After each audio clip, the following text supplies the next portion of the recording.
Alright, hello everyone. This is Jim Burbaniack from the Overwatch team. I'm the head developer of the team creating Doomfist right now, and I know you guys have been waiting very patiently for Doomfist, and I am proud to say that he is here. Doomfist is here. We're going to be putting him live on the PTR in just a couple of days, and you guys can, at long last, finally get to try him out. But since there's been so much hype around Doomfist, we thought we'd take a moment to kind of sit down and talk with you all a little bit about who Doomfist is going to be and what the development process for him has been like. So one of the core aspects of Overwatch that we've always really tried to strive for is to give every character their own unique identity. So if you're a person who wants to play a cyborg ninja jumping around and assassinating people from behind, we've got a character that can do that. If you want to be a strong shield bearer who's a guardian of his teammates, we've got a character for that. If you want to fly through the sky and rain justice down from above, we've got a character for that for sure. So we want to, whenever we make a new character, we want to be sure of, we want to work out how this character is going to play in the context of the game and how players are going to feel playing them. Like, what do we want? What sort of fantasy do we want this character to fulfill? And so in this case, we've decided that Doomfist, we want to fulfill the fantasy of players who just really want to be Terry Crews. Now, at the start of every process of designing a new character, we kind of start to think of what sort of tools would this character have in their situation to really make them feel like the character we want them to be. So that's why Reinhardt has his big protective shield, and why we actually fiddled around with Bastion having some remote mines in early development. And we eventually decided that didn't quite fit in his character, but it's something that we tooled with. The problem with developing Terry Crews as a character is that we don't really have any metric to go off of as to what it's like to be Terry Crews, which makes it quite difficult to create a character that feels like you are Terry Crews. We did have to come up with some creative reverse engineering, and that's one of the reasons it's taken so long to create him as a character.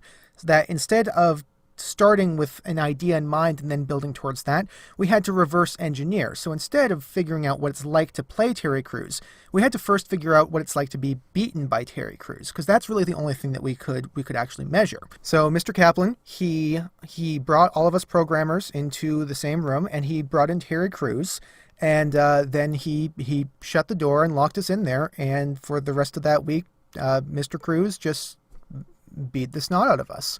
Just day in, day out, just repeatedly just beat all of us continuously. It was pretty brutal.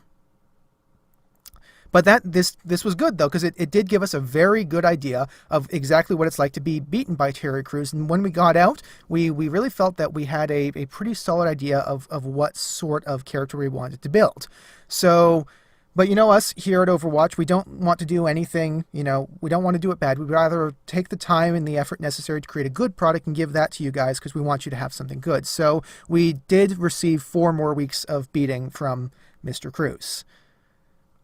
But with that said, we're proud to say that I think we've really outdone ourselves, and we've created, I think, one of our best characters yet. So we've had to build, to really capture the essence of Mr. Crews, we really did have to build many new features into the game. So one of the things I'm happy to announce is that we have unleashed a whole new control scheme. So if you go in the PTR now, if you go to your options, you're going to see 2 different new control schemes. One of them is standard, and that's your normal Overwatch like you play right now, and the other one we're calling it fisting.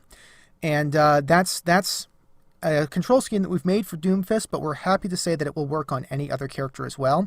However, Doomfist, due to his unique kit, Doomfist will be fisting as default. So how does fisting differ from Overwatch, you might ask? Well, we've had to create some very complex algorithms in order for this to work, but instead of having your normal movement keys mapped to WSAD and your abilities mapped to maybe Shift or E or Q, all kinds of different things like that, instead, all you have to do is you just make a fist and you just start punching your keyboard. Just punch it as hard and fast as you can.